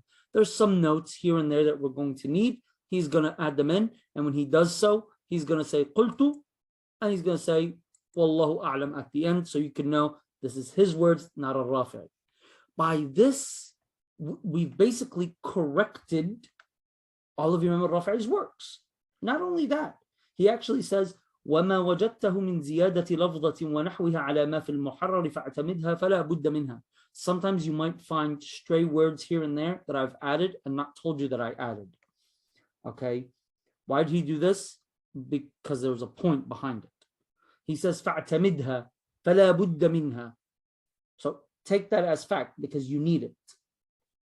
وكذا ما وجدته من الأذكار مخالفا لما في المحرر وغيره من كتب الفقه فاعتمده فإني حققته من كتب الحديث المعتمدة. Same thing if you find dua, أذكار in different ibadat that has been changed from what Rafi is presented, follow what I'm telling you. Why? Because I double checked from the correct hadith resources. Basically, the argument is that did Rafi not? No, Rafi did. But the point here is this. In azkar, in dua, you don't need everything narrated to be authentic. Because dua has no limits. I mean, if you want a car, you're not going to find a hadith that says this is how you make a dua to get a car. Okay? So it's a more lenient discussion. Okay. Now, with that being said, if I'm in a fiqh work, either I quote what is 100% authentic because this is law, or I don't quote anything at all. Because if you want to speak about leniency in the topic, there's books on adhkar. Imam an-Nawawi himself even wrote one. Told you everything that was narrated, even if it was weak, even if some argued it was a fabrication. If a Shafi'i said it, he told you, here you go. So if you want it, you can go and get it. But in a book like this that's supposed to be memorized, I'm not going to sit here giving you every dhikr and dua that's possible for every incident. No, go get Kitab al-Adhkar. Like they said, bi'd dar wa ashtari al-adhkar. Sell your house and buy al-Adhkar by Imam an-Nawawi. That's all the dua you need. Alhamdulillah, it's beautiful. But in a book here where we're talking about legal issues, don't give me the extras. Give me the legal issues. Keep the extras for another book. So Imam an-Nawawi, he's looking at this like, okay, I'm going to give you exactly what you need. If it is authentic, meaning falls in the realms of what a legal verdict should look like, extras you can go find elsewhere. He even tells us at the end of wudu, what does he say? وَحَذَفْتُ دُعَاءَ الْأَعْضَاءِ إِذْ لَا أَصْلَ لَهُ. There's no asl. Does this mean that the dua is wrong? I mean dua al-a'dha, meaning when you wash your hands, you say a dua. When you wash your arms, you say a dua. When you wash your face, you say a dua. So they say, like, after you say the basmalah, you say Alhamdulillah alladhi ja'ala al-ma' tahuran. When you do madmada, you say Allahumma asqini min hawdi nabiyik. When you do istinshaq, Allahumma la tuharrimni ra'ihat al-jannah. Okay, these dua, where are they from? It's something that the Shafi'i scholars used to say. It's not a hadith. Now, yes, there are weak narrations to Ibn Hibban, but that's not how they were ever used. It was used as the Shafi'i scholars used to perform them. Tamam, very early on. But in this book right here, we're about legal verdicts. You need to give me everything authentic. Extra possibilities, leave it in a book of extra possibilities. Tamam. Why? Because this is meant to be memorized. So I'm not going to put that here. I'm not going to extend the chapter or the segment beyond its need. Khalas. Just remove it. Keep what's needed. In Kitab al-Hayd, he adds a word and he doesn't tell you about this word. He says, فَإِذَا انْقَطَعَ, if the hayd, menses, has ended, before the shower, okay, there's only two things that are allowed. What is it? Fasting and talaq. Al-Rafi didn't say the word talaq, and Nawawi did. Why did he do that? To let you know. So that is small things that he did to al-Rafi'i's work to perfect Imam al-Rafi'i's work. So Imam al-Rafi'i's works became study books. Imam al-Nawawi's books became memorization books. Perfection. It does not get better than that. And once they did this work, everyone became focused on al-Rafi' and al-Nawawi. To the point where some people even argued and said, you guys are not Shafi'i anymore, you're Rafi' and Nawawi. Which, sure, one might argue to a certain extent this might be some sort of problem. But in reality, this was good. Because you know what we needed? We needed some critics to review all of this work so we can be certain that this work is sound. That's very difficult. But Allah subhanahu wa ta'ala blessed us. In the sixth stage, between 676 and 926, we see scholars that literally traveled everywhere they could to gather all of the books that they could get their hands on. And you know what they were doing day and night? Reviewing the claims of al-Rafi'i and al-Nawawi, agreeing or disagreeing. And they were very, very keen and focused on doing so. They perfected this. Schools were being established for this alone. As a matter of fact, they say that there was so much focus on studying, reviewing, criticizing, explaining the books of al-Rafi' and Nawawi. In Sham alone, there was almost 100 Shafi'i schools. And what are the books that they're studying? Al-Rafi' and Nawawi. Some scholars call this stage the stage of shuruh because of how many works have been written on minhaj. A lot of people ask me, why are you minhaji? Why are you minhaji? Because of what minhaj is.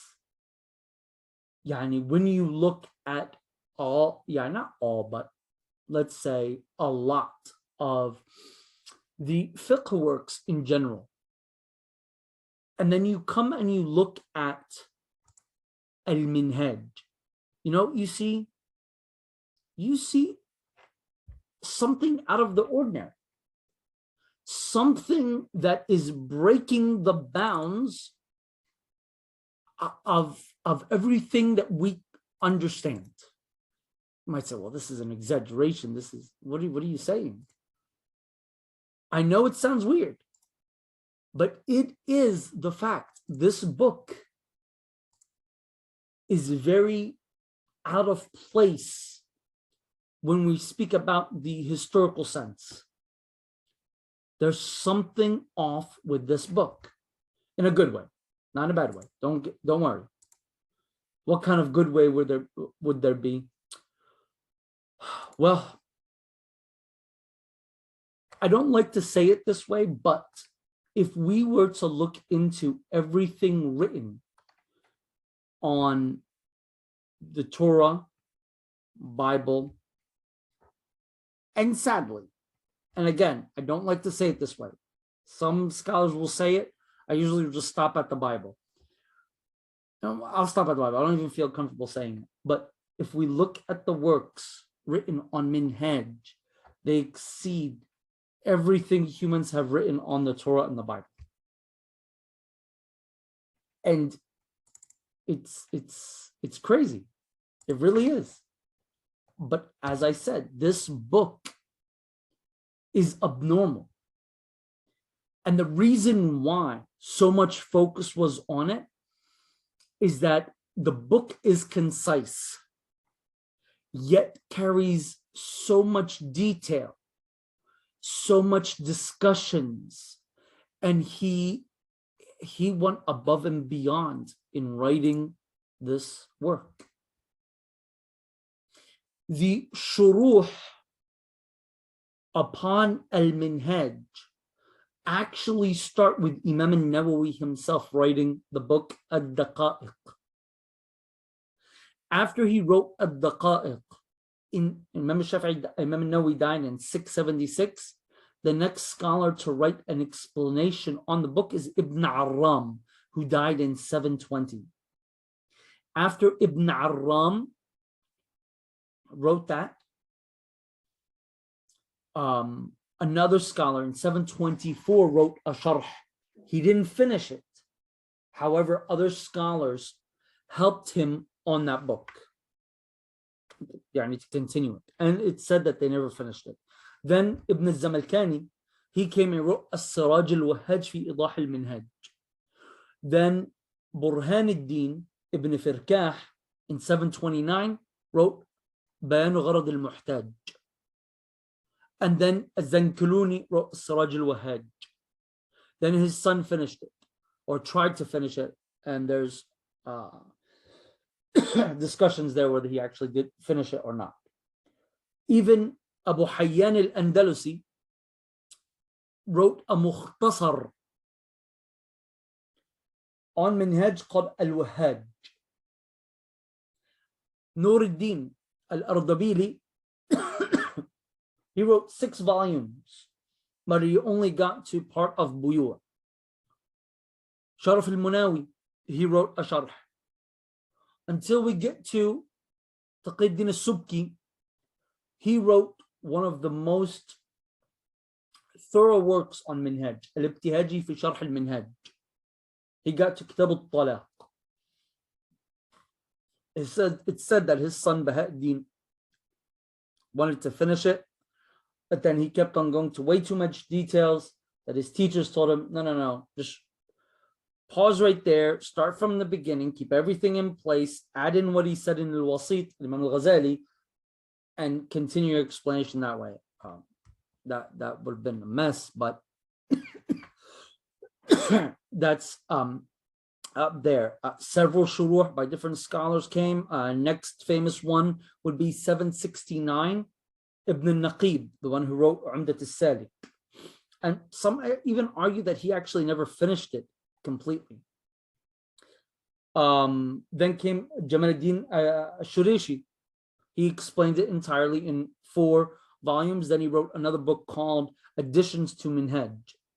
As-Sirili in 770, he wrote an explanation on Minhaj. Tajuddin, he wrote a commentary on it along with other books called Al-Tawshih. Then he did Tarshih al-Tawshih. Al-Isnawi then came and he wrote Kafi al-Muhtaj, Sharh al-Minhaj. He got to Al-Musaqah. And then Az-Zarkashi finished it. Az-Zarkashi himself came and he did his own thing as well. In 818, you had Al-Maraghi, Shafi'i. He tried to do a continuation of Imam al-Isnawi's works. Then Al-Lu'lu' al-Tahiri in 865, he did a commentary on Al-Isnawi's Sharh. 774, you had Al-Ba'l al-Musili, he did Ghayat al-Hajj. Ibn Arram, Taqi-ud-Din Ibn Arram in 777, he did a Sharh al-Minhaj. Al-Huzbani, he did Sharh as well. Then his house burned down and it was in it. They said it was like 20 volumes. Subhanallah. 783, you had Imam al-Azra'i, who did Qut al-Muhtaj. Then you had in 808, Az-Zubairi, he did a summarization of al-Azra'i's explanation and he called it Silah al-Ihtijaj. I have that one actually, but the handwriting on the manuscript is horrible. In 808, he did another abridgment to al-Azra'i's work called al-Irtijaj. Then he did Ghunyat al-Irtijaj ala al-Minhaj, and it's like a small commentary on the abridgment of al-Azra'i's explanation of Minhaj. I'm telling you, this book, al-Minhaj, is out of the ordinary. All of this is basically still in the 700s. The 700s end in 799 with Sharaf al-Din Isa al-Ghazi. He does Talkhis al-Qut. Kalam Jamil. No, Afwan. It ends with the Zarka. Sharaf al-Din, Zarkashi 794. has his own explanation on minhaj. 800s, it starts with Ibn Thumama al-Yamani, Ibn al-Mulaqqin, and يعني in the 800s, so of course, we get Jalaluddin al-Mahalli. I can go on, but this would probably bore you, and I would not get bored because of my love for al-Minhaj. But this is why this stage that we're looking at, the sixth stage, became also known as Asr al-Shuruh. The majority of the people stopped really focusing on authoring mutun and focused on explaining minhaj, because as I said, the focus shifted to Ar-Rafi'i and Nawawi, and it wouldn't make sense to put all this effort into Ar-Rafi'i's works, because you're going to need the editing to Ar-Rafi'i's works by Nawawi. So the focus went to An-Nawawi's books. Now you might say, well, he also had Rawdat al-Talibin. Why didn't they focus on it? Ar-Rawda is almost like a reference book. That's why they're not going to focus on it. If I'm going to focus on a reference book, I'll just go back to Ar-Rafi'i, right, where I have all of the details. Or I'll go back to Sharh al-Muhadhab by Imam al-Nawawi too. But there was another way that they benefited from it, where Ibn al-Muqri, he came and he did an abridgment on Rawdat al-Talibin in Rawdat al-Talib, and Shaykh al-Islam Zakaria al-Ansari explained that in Asna al-Matalib. Tamam. And then from there came other smaller books as well. I'm not going to get into that right now, because al-Minhaj is the heart of the Shafi'i school. Now, at the end of the sixth stage, everyone settled that Rafi' and Nawawi are the leading scholars of Shafi'i fiqh. That's it. The criticism, that which has been accepted has been accepted, that which has been rejected has been rejected. And we see the stage ending by al-Mahalli. That's it. He took over basically those explaining minhaj. That was it. And Shaykh al-Islam Zakaria al-Ansari, he came and he made the minhaj into an abridgment to make it easier for students to make their way to Minhaj al-Talibin. And we see the Mashayikh in Azhar start to focus on what? On hawashi and commentaries on Manhaj al-Tullab, right? And Sharh Manhaj al-Tullab, and on the Shuruh of Minhaj. Tamam. And we call this the age of the hawashi, where all of the Shafi'is are now focused on the Shuruh. They're picking the best of the Shuruh, and the scholars are making the best their main concern. So you had what? The four main books that we know today. Imam al-Mahalli's Kanz al-Raghibin, Imam Ibn Hajar al-Haytami's Tuhfat al-Muhtaj, Al-Imam al-Ramli's Nihayat al-Muhtaj, and Al-Imam al-Shirbini's Mughni al-Muhtaj. But there's a little footnotes here and there. Like Al-Imam al-Shirbini, while his Mughni is great, it's not his last book. So you'll need his updates, if any, in Al-Iqna'. To get to the level where you grasp the language and level of Ibn Hajar and the Ramli, you're going to need Al-Mahalli, you're going to need Shaykh al-Islam Zakaria al-Ansari, because these people came from Shaykh al-Islam Zakaria al-Ansari. So if you graduate from him, you'll get to them. And if you get to them, then you've mastered where the school has stopped up until that point.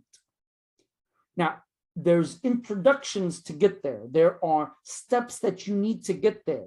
And that came in the form of other mutun, entry level to mid-level, in different ways and different curriculums. There is no set curriculum, but you need to be at a certain level of recognition before you get to Minhaj.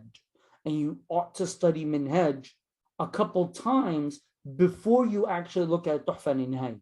Mughni is okay, Al-Imam al-Mahalli is okay, but before you get to Tuhfa al-Nihaya, you need to be at a very decent, to be honest, strong level of Minhaj.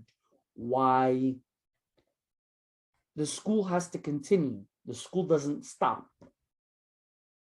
The continuation of our school can only happen from Ibn Hajar and Al-Ramli.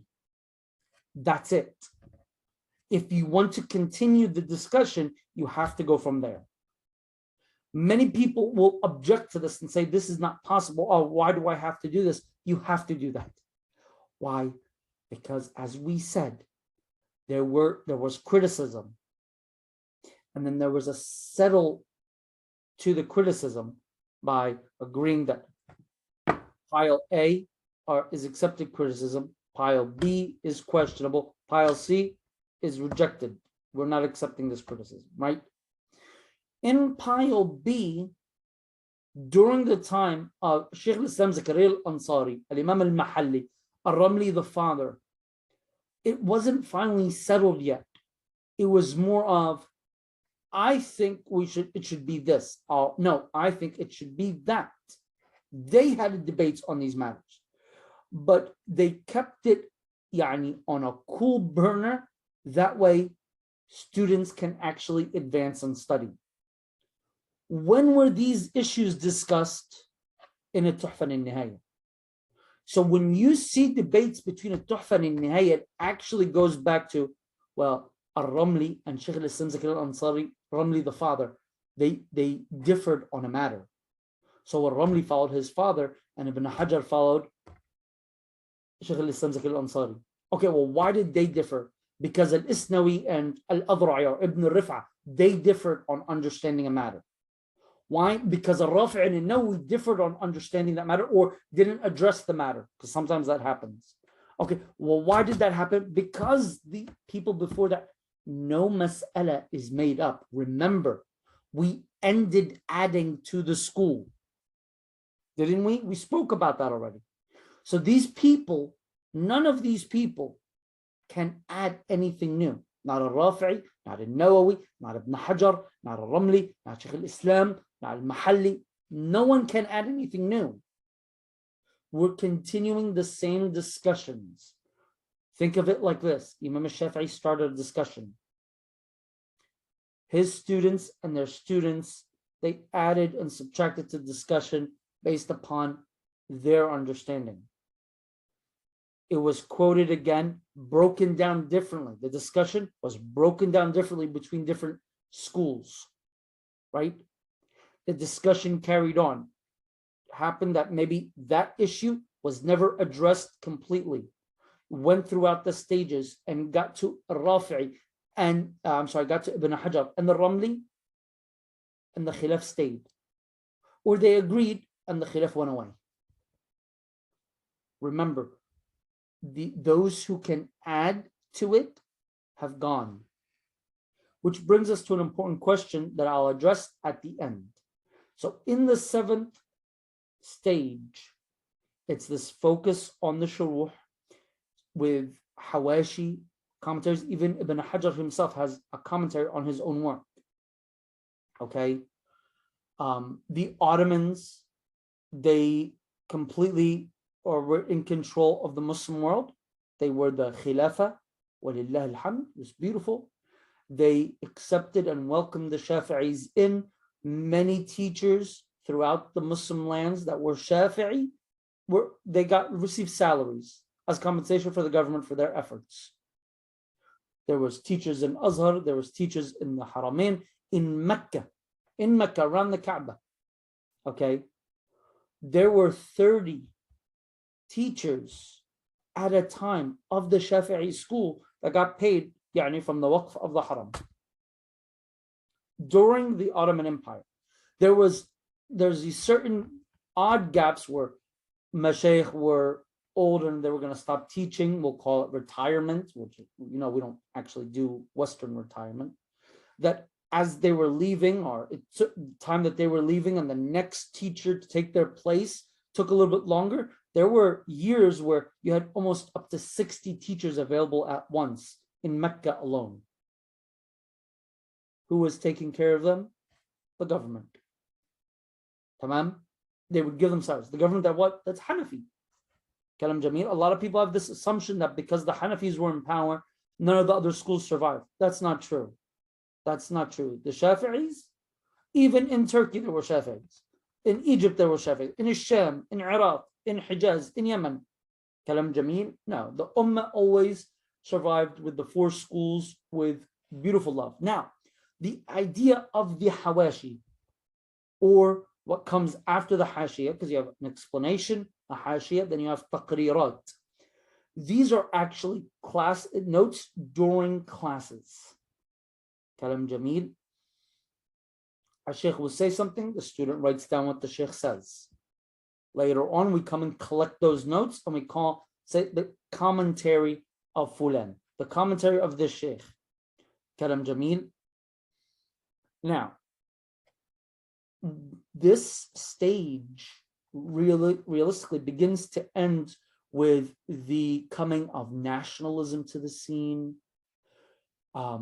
great chaos in the world where you have world wars breaking out. Okay. Also, you have in 1242 the first publishing house, the Bulaq publishing house in Egypt, which when it opened, many of the scholars of that time, they would say, that's it. Talabul ilm has ended. Why? Because back then, the student, you don't go and buy your books. I mean, you could, but a lot of times you write out your books. At least the books that you're specializing in, right? At least you have a copy or two around your house where you wrote it out. Now it's like buy the book, whatever, go sits on the shelf and that's it. You buy so many books, always want to buy the new book, and you don't do anything with it. Well, back then, if I had Minhaj alone, right, I was a scholar because I've already written it for myself several times. And when you're writing, you're asking questions, you're attending classes, you're taking notes. Now you're just buying books and tossing on the shelf. A lot of scholars say that with the world wars, the in Persia coming back as Shia and the Ja'fari school and enforcing that upon the people there, we see for the Shafi'i school, we see all of a sudden things narrowing in a bit. We didn't go away though. So when we get to the 8th stage, which is basically comes to this current moment that I'm talking to you in, while the nationalistic movements that, funny enough, still going. What do we just go through? The Arab Spring. So say past 100 years, we've had a few Arab Springs and nationalistic movements and Arabs being thrown in between communism and capitalism left and right. Not only Arabs, don't take it that way, because really, I think the better way to say it is the Muslims have been thrown back and forth in between communism and capitalism. Both have done nothing but distort and destroy our ummah, whether through flyers and pamphlets from helicopters, dictators or Facebookers and Twitters, it's all the same, right? It's all the same. Playing with the minds of the people, false hopes, false dreams. I mean, when the ideologies collided in Egypt, again, I always speak about Egypt because I'm more familiar with that. What did they get? They got the cinema, bars and nightclubs, and women not wanting hijab anymore. I'd say they were fooled. I mean, the Turks, I know a lot might argue, give or take on the issues. There were a lot of battles and issues, but what did Ataturk actually give them? What did, Gamal Abdel Nasser actually give Egypt, besides arresting their first president? We can name names and blame and point the finger, but bottom line, we were all fooled. That's the reality. That is the truth. We were all fooled. All of us. And we're still falling for the same things. But since that is the case, ask yourself, have the four schools died? No.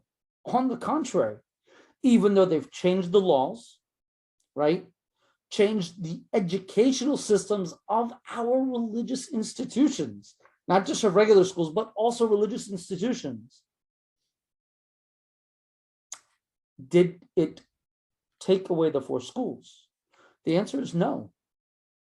I've given stories and examples on this before, but the Arabs and Arab tribes between Iraq, Sham, and Hijaz, still Hanbali. The Malikis of Western Africa and Northern Africa are still strong as ever. The Shafi'is and the Hanafis, with a hint of the Malikis in the streets of Egypt and the laymen, overall are still pretty powerful. You know, in Egypt, out of every four people, you're going to find a Maliki, a Shafi'i, and a Hanafi. And the fourth person is probably a Coptic. Karam Jameel. Sure, today we might have to say that out of every five people, three, right? Because of new age nonsense that our youth have been affected or infected with, right? Sure. But it's still there and it's present. The Shafi'is, the Malikis have still roots and presence in Egypt. Hanafis as well. But I'm not certain if they're like in Egypt, for example, if there has been anyone like after Mathalan Imam al-Kawthari in Egypt. I might be wrong. Yani, of course, as I always say, go back to those schools and ask them. In Sham, you have major Hanafi scholars, major Shafi'i scholars, major Hanbali scholars. I think the only thing I'm not aware of is Maliki, but they might be there as well. In Yemen, you have, I mean, that's Shafi'i HQ. And it's been like that for a very long time. So the Shafi'i school didn't really go anywhere. It's still been there. Kalam Jameel. Some people will say this is the age where the madhahib have dwindled and went away, as our ustad, very good friend, Dr. Akram Al-Qawasimi says in his book about the Shafi'i school. He calls it the age of inhisar tamadhub. But I mean, inhisar would mean that it went down its popularity, right? And it didn't spread or it stopped existing as it did. But really, on the contrary, if we look, for example, Al-Imam al-Fadani and Al-Imam Muhammad al-Nawawi al-Jawi, two great imams of the Shafi'i school in this time, that is labeled as what? As inhisar al-madhab. As a matter of fact, there are shuruh on Tuhfat al-Tullab from Sham, from scholars during the early stages of audio recording.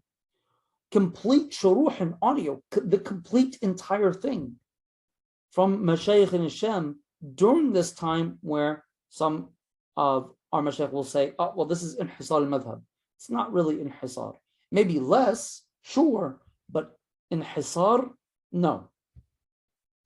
Today we find Shafi'is, as I said before, in South Africa, in Egypt, in Yemen, in Oman, in Jordan, in Syria, in Iraq, in Saudi Arabia, in India, in Chechnya, in Indonesia, in Malaysia. These places are dominant by the Shafi'is. Kalam Jameel. Some of these places you'll find shared incidences, like Al-Ihsa in Hijaz. You have what? You have all four schools present, scholars of all four schools present. In Egypt, you have Malikis and Hanafis that are there and present. Hanbalis are there in Egypt, but they're a minority in comparison with the other schools. We look today in America, for example. I know Shafi'is in where Sifuddin, you're still in Tennessee. There you go. There's Tennessee. MashaAllah. I know brothers and Mashaykh in Michigan, some on the West Coast. In Canada, we have Sheikh Abdullah here, Sheikh Uthman, and some of the brothers that are friends with him are there in Canada, mashallah. In the UK, there are plenty of brothers and sisters of knowledge. Yani, alhamdulillah rabbil alameen. From London alone, I probably know at least 17 brothers that are Shafi'i, that continuously and constantly are communicating with me, asking questions, discussing issues, reading books to me so I can listen and hear and ask questions so we can review, so they've been studying and they want to get ready to teach and help their communities. Yani, mashallah. So that's only the Shafi'i school, and that's a really miniature description. If I were to pinpoint or go through all the brothers that I know from maybe, I don't know, Twitter, WhatsApp, Telegram, who are students of knowledge and are active online and in their communities, it's endless. And the same can be said about all schools. I think if you are studying fiqh, you have witnessed the comeback of our brothers in the Hanbali school in the recent years. So the madhahib are not gone. The madhahib are the, let's say, the abdomen of this ummah. And as I mentioned, Ahl Sunnah, they rested. Ahl Sunnah are waking back up. Their nap is over. Last time we did that, Salah ad-Din freed Al-Aqsa and freed Egypt. Two birds with one stone, the Crusaders and the Fatimites. So we ask Allah subhanahu wa ta'ala to continue to show us these miracles right there, right before our eyes. Maybe 10, 15, 20 years ago, you didn't hear about the madhahib coming back like they are today. This is a blessing to witness. It's a blessing. Walillahi alhamdul minna. So this was the introduction that I intended for the school. There will be side recordings over the days to come, inshallah. I'll speak more on the theology, the creed of the Shafi'is, the usul of the Shafi'is, some of the books of the Shafi'is with a little bit of background, Kalam Jamil. So be on the lookout for that. I'll upload this recording, inshallah ta'ala. This is our final session, walillahi alhamd. I'll ask everyone if you have questions to write them or to record them in the group. And I'll remind everyone that I believe that the class of our Sheikh Ali Al-Qudaymi is starting right now, if I'm not mistaken. So we will stop here. So that way, if you are registered in that course, it's the year course, 52 classes. Make sure you switch to that and go ahead and benefit from there as well. It's 52 classes, 1 year, and you finish a complete book. We're going over Al-Yaqut An-Nafis. So that's definitely a good opportunity to benefit from. تفضل Sheikh Mustafa.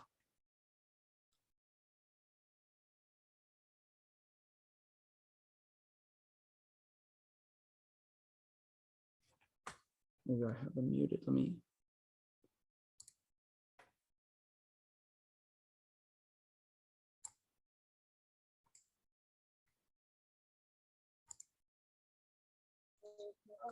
No, Assalamu alaikum. Wa alaikum assalam wa rahmatullahi wa barakatuh. كيف حالك يا شيخ؟ Alhamdulillah Rabbil Alameen.